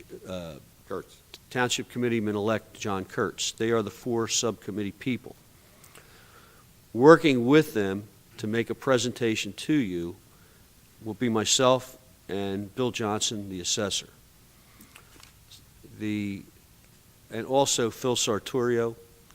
Phil is already gathered the information about what kinds of plans are out there. It's our hope to come back to the Industrial Commission in January for them to sort through the plans, come back to you some point thereafter and tell you, here are your alternatives, and here's what the Industrial Commission, through its experts, including Mr. DiDeo, recommend to you. So that's up and running.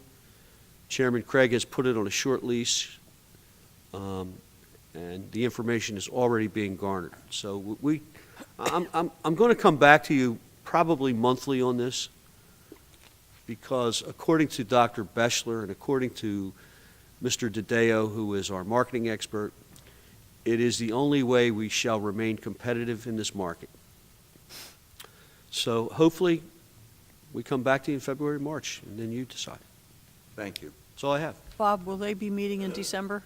I'm sorry? Because of this, will they be meeting in December? They've been skipping every other month. They have not. They've only skipped 1 month, I think, this year, maybe 2. But we were going to skip the last one, but because of this, we didn't. So my guess I is that missed. because of this, there will be no skipped meetings. So there will be a December meeting. So, all right. That is I'll try my to be- belief. I'll try to be there. Thank you. Thanks, Mayor. Nothing to add to my written report. Thank you. Judy? I'm just thankful the election is over and now we can get on with our lives. So that's all I have to say. Aileen? Yes, tomorrow is Veterans Day, as we all know, and the ceremony at War Memorial Park will be at 10:40 a.m. And then we will be hosting at the VFW the coffee and cake hour afterwards, so all are invited. And happy Thanksgiving. It's just a couple weeks away. Thank you. Thank you. Mr. Gouchard? Oh, just briefly, one of the meetings I attended over this past few weeks was a meeting called Resiliency. It was in Atlantic City at the community college. There must have been 60 or 70 people that attended. What it had to do with primarily are discussing ways and giving information on ways for communities to recover, or to plan for recovery from catastrophic events. This is privately funded. I mean, it's a 50C, organization. But the quality of the advice they were providing, I thought was exceptionally good, and I think they are a potential resource for ourselves. And I've got to talk with Phil about, they have a big document which describes many of the things that can be done to help any community overcome the results of a disaster. So that was interesting, and we had a few people from our community at that meeting also, from our good prospective green team members. We attended, Aileen and I attended the League of Municipalities meeting recently, and there were a couple of things discussed, one of which was dispatch services and the county's intent or direction to consolidate all of these services. And ultimately, of course, we all have to contribute to pay for that. Well, in our township, frankly, my sense is, and I think most people feel that way, that we're satisfied with the service that we have. We've made quite an investment in it. We have people as our dispatchers that are very familiar with the area we're in, and it's hard to see how consolidation would better serve us. But that item was brought up, and it's going to be an item that certainly we're going to have to consider in the future. So It's I been thought an that was item as long interesting. as I've been on committee for the last 7 Even years. when I- Yes, Even when I and- worked for the county, it was an item. Right, and it's taken a long time, but it's coming into fruition. And Yeah, it's, they said that the Coming- other That's what they night. keep saying every I year. just heard that it's stalemated. I just talked to someone today about it. They're not going anywhere at this point. There's been nobody working on it. They well, said they we have an were told- architect drawing plans. And we were told that every community except ours is supporting the plan. They were the renegades. So We're I the- don't know. We are the renegades, but Hamilton has always been out running their own path. The comment was made that we're the only county in the state, which I guess there's 21 counties, we're the only county that does not have central dispatch already. And of the 23 towns, we're the only one that wasn't That on true, board. Chief? I don't think that's true. Rodney and I were there. I'm repeating what we were told. I'm just a messenger. But they did say they have an architect working on the plans for out at Stockton. Yes. Yeah. You agree? That's what we were No, told. That's right. You have oxygen. In fact, so they don't even hold talked your about a breath. date. What was it, 2017, 2017, and they don't have enough dispatchers to fill the slots. Well, we're doing fine here. We have an excellent dispatch center, state-of-the-art. It's been updated. In fact, I even took the county in and showed it to them, and their comment, you want to hear what their comment was? Yes. Maybe we'll buy it from you. All right? So they don't know which way to go, and I still tell you, they have issues. Is that it, Mr. All right. DePietro? I just want to say congratulations to the Rotary Club on an absolutely phenomenal 60th anniversary Halloween parade. The support of the Mays Landing Merchants Association of that endeavor, all of the local businesses that contributed, donated, all the local organizations that participated. We had over 1,000 participants, which was huge. Hopefully everybody saw, we made our mark on the map in Fox News, and they not only covered us locally, but they syndicated us across the country. So we were seriously? all over the place, which was pretty awesome. So you're going to do weddings on Fox I'm going to do News weddings now? all over the country now. And we did the wedding, and it was really awesome. The whole experience was just really phenomenal. It was just exciting to see the town come together as always, and a lot of first-timers who had been to the parade for the first time and didn't even know in some cases we had businesses on Main Street and things like that, and said they'd be coming back. So it's just a great thing, and there was a lot of effort that was put forth by many, many people, and too many to name, but just want to say a public thank you to everybody involved there. And we're accepting donations for the 61st, so get your donations in before the tax year closes out.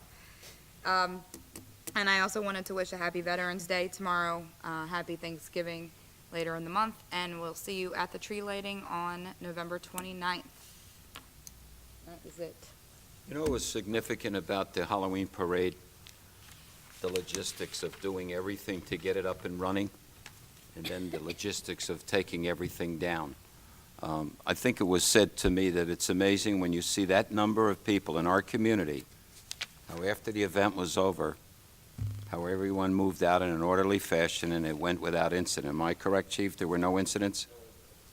And the nice thing is the street sweepers were coming right up behind them, cleaning the streets. So I think the efforts by the Public Works Department was phenomenal. The Mays Landing Merchants Association, as always, puts events out there that people love to attend. The other thing that had occurred in the meantime, we have a new church in the community that settled into St. Vincent de Paul's church building prior, the Anglican Church of the Reformation, and Reverend Ash and I had the occasion to welcome them in that day and sit through their opening ceremonies, and it was very, very, very well put together. The other event I attended was November the 9th, yesterday. out at Tavistock. They put on a Veterans Day celebration ceremony that it doesn't equal in size the one that will be at tomorrow, but in quality and in people who were there and what those people in that community did and prepared delights for everybody goes without equal. So I was proud to be there, and as always, we'll look forward to seeing everyone tomorrow at, if you can make it. You know, it's very difficult to say thank you for people who sacrifice everything they do in life to make sure that we live free here. So if any of you have the time, please, please attend. With that, I'll open it up to the public. Jim?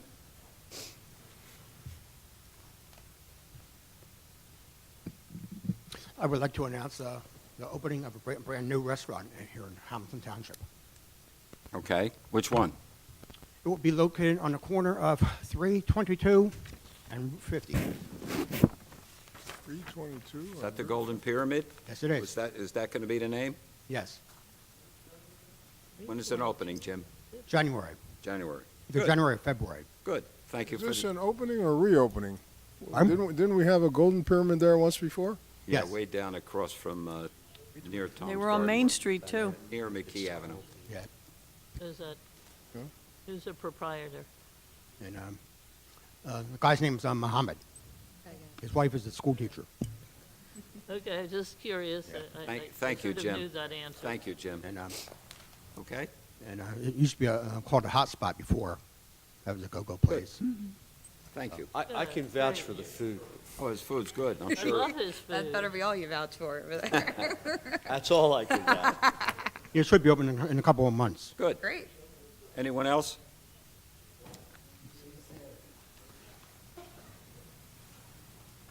Hi, I spoke at the two last township meetings, and I guess a decision was made about Block 25, the former lots 5 and 8 that had been subdivided. Can everyone hear? No. I'm sorry, can you hear now? You wanna As close as you take the can. mic off? Okay. How about now? Just speak up a little bit. Okay, I'll try to speak up. Well, I just had a question. If it's at any all possibility to reconsider the maintenance bond to, I felt like it wasn't really fair to the committee not to be able to see the paperwork, and if it's at all possible for you to look at that paperwork and just revisit that topic. I know there's a couple different ways of looking at it, but as far as it was decided, October 2016 will be 4 years since the road had been put in, and it is an issue of personal money. It's not going to benefit the church at all. I don't personally benefit from this. It's very hard to come and, do this, but I just want to see if there's any possibility of reconsidering that decision that was made. That's going to be an engineering issue. Could you state your name for the record, please? Sure. My name is Jody Bolgan.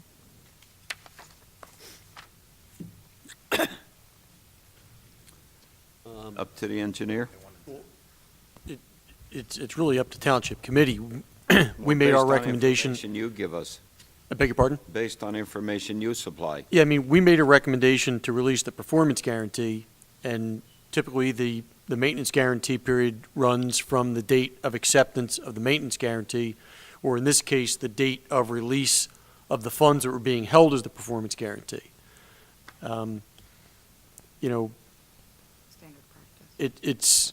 It's really up to committee's discretion if they wanted to waive the bond or the maintenance period for the bond.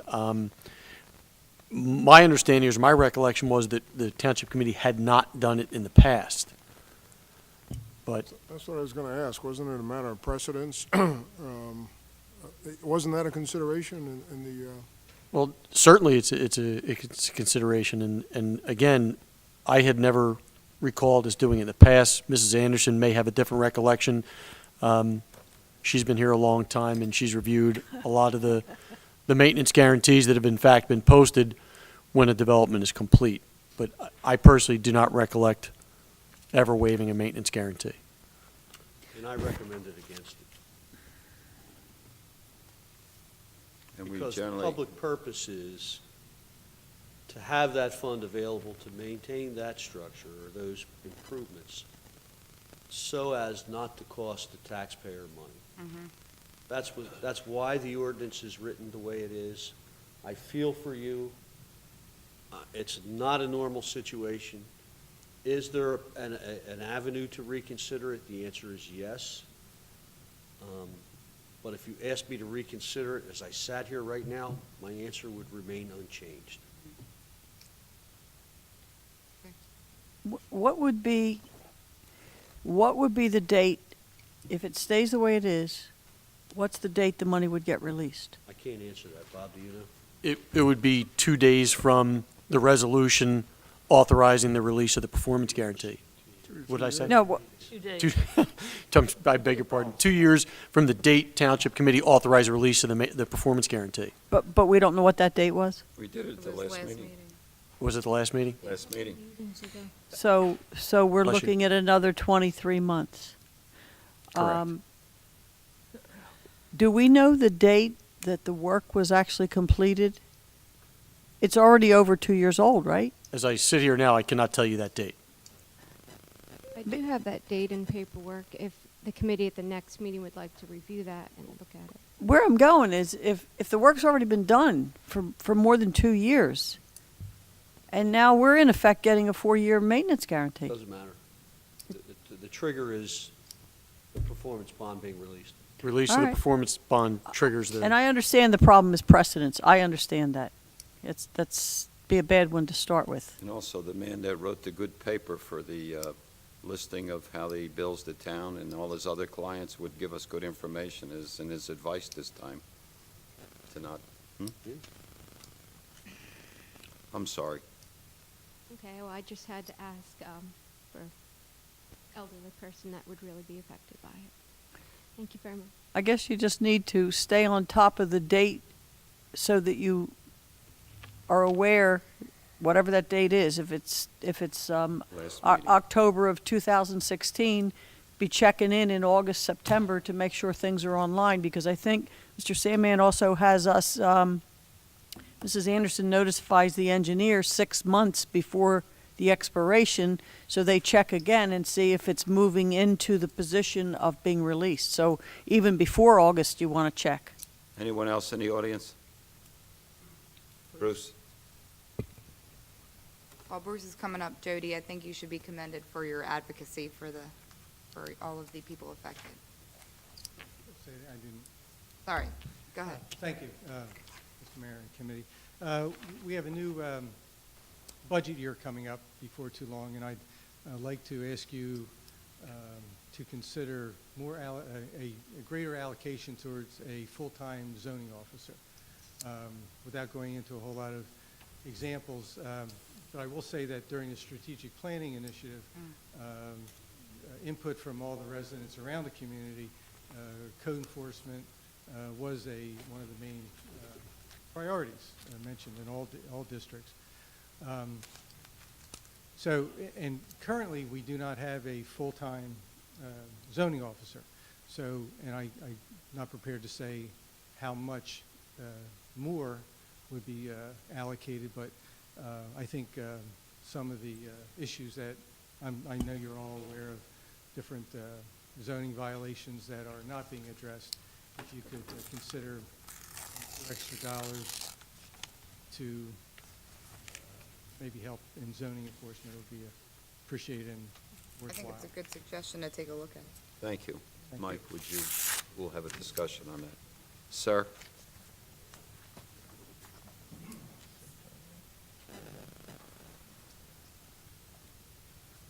Hello, everyone. My name is Kevin McKee. I live in Hamilton Township. I'm with Jody. I'm a very good friend of Jody's. I know the whole situation out there regarding the money she's talking about. What it was a performance bond put up by a church, $24,000 to improve Smith Avenue.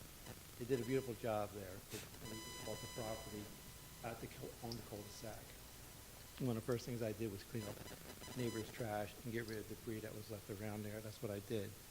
But I feel sorry for Jody and who she's representing, because that was done, the minor subdivision was approved in April 2012. and then the asphalt was put down that summer.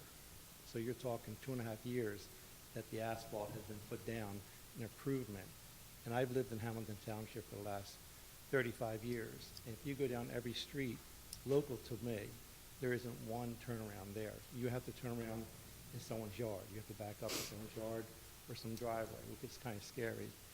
The Smith is really, really nice. It's a nice improvement. So the money you're talking about is people that put up a performance bond to do this and improve the township, and they really have. And I don't want to be a bad guy, but we just asked the township if they could cut the neighbor's property that has been abandoned. And we called the township twice, and no one has ever cut the grass over there. So we cut the grass, we cut the cul-de-sac, and we take care of it and everything. So I just look at the thing that it's a performance bond. The asphalt's been down 2.5 years. The concrete has been down 2.5 years. Everything has been down, and the maintenance is fantastic. We cut the grass out there. So I feel that what she's asking for has already passed, the performance of everything holding up well. And the fellow that built my house is a contractor in Egg Harbor Township. He was responsible for putting that in, and he did not approach the church at the time, because I have some information, because I bought the property that has that cul-de-sac on there. So I looked up the documents and everything, and your township sent him a letter through you that you did do an inspection last year, and he never gave it to the church to take care of it. But I, as a homeowner, I took care of these things just by visually seeing they weren't nice looking. So it's sort of bad for these people that put up this money, made an improvement in the township, and now they've got to wait 4 years to get their money back. I just feel that you have to be able to do better than that to your citizens, because they really did a nice job out there for all of us. And I just wish that you would reconsider that and release their money, because everything is done and it's held up. And the cul-de-sac, about 75% of it is on our property. We eased our property to the township to put a cul-de-sac up. So my front yard is a cul-de-sac. And I'm happy with that, because I see a school bus turn around there every day, which is fantastic. Before they did, and they were driving in people's yards and things like that. So I just want to support Jody and just speak up for her. Thanks for your comments. Anyone else? Richard?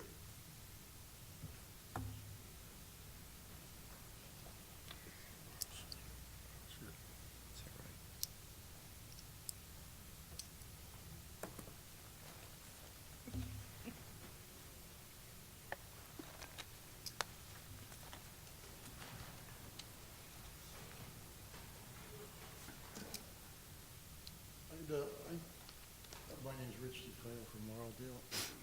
I came up, I wanted to say congratulations to John for running such a clean and good election. And I also want to say thank you to the Republicans and the Democrats for running probably one of the cleanest elections. Never heard a word, a bad word from either one of the parties. Okay, and it's a good thing. It's that voting, you know, after it's over, we're still friends. You know, when you're negative, you lose. And I'm also proud of my area, Laureldale. There's about 450 people, and I'm proud because they stuck up, you know, helped me because they knew who I wanted to vote for, and about 430 came out and voted for John. So it just goes to show you that there's some loyal people, and it just pays to be, when you do an election, it pays to be decent. You know, when you run a bad election, karma gets you. So thank you, everybody, for the good election. Anyone else? Thank you. Move to close the public portion. Second. Second. Anyone else? Questions or comments? All those in favor? Aye. Aye. Motion carried. Move to adjourn your executive per the resolution Mrs. Anderson is now going to read. Okay. Amy, You made the motion to adjourn?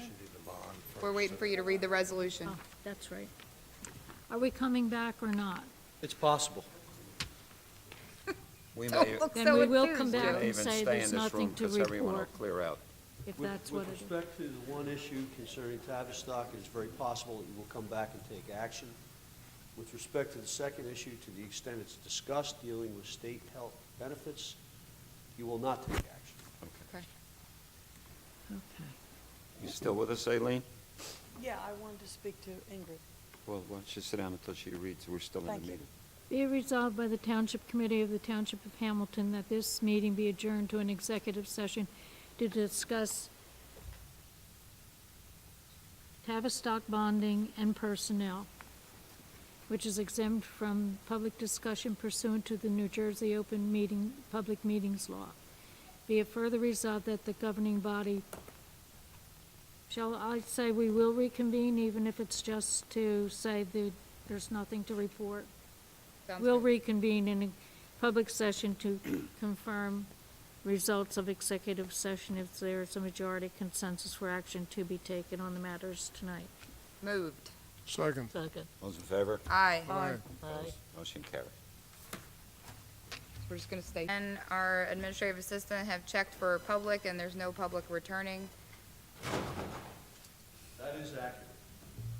Mr. Mayor, coming out of executive session, I'd like to make a motion Before to you do, I just want to say the time, what is the official time? 9:27 PM. 9:27, we're back in the open session.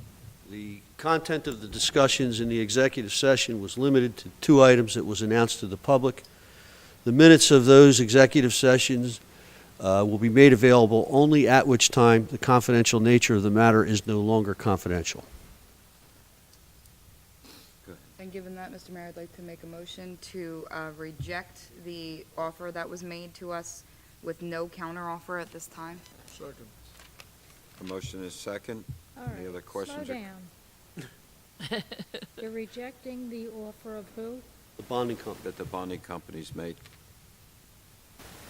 You had a motion was made by Amy, seconded by Rodney, Yeah, I got that. and I'm going to get a, And that's with no counteroffer. Correct. With no counter, you want a correct? roll call on each one of these? You do? Yeah, I need a roll call on this, Mrs. Anderson. Mrs. Dix? Yes. Ms. Gatto? Yes. Mr. Gouchard? Yes. Mrs. Link? Yes. Mayor Yes. Sala? And Mr. Mayor, I'd also like to make a motion to authorize our solicitor to research further the issues that are paramount in this case at the moment. Got a motion? Second. Motion is second, seconded by Committeewoman Link. You do not need a roll call for that. No. I do have a question, though. Please. Paramount is a somewhat ambiguous term. As described in the discussion, What we just The talked issues about that were privately. discussed in the executive session. yes. All right. Okay. Any other Purposely questions or not. comments? All in favor? Aye. Aye. Aye. Opposed? Aye. Motion carries. Motion to adjourn. Second. Second. All those in favor? Aye. Opposed? Object. It's Bob, 9:28, Joan. Before you go, Bob, 9:28, what if Joan. someone comes in for a building permit now? Can we deny him?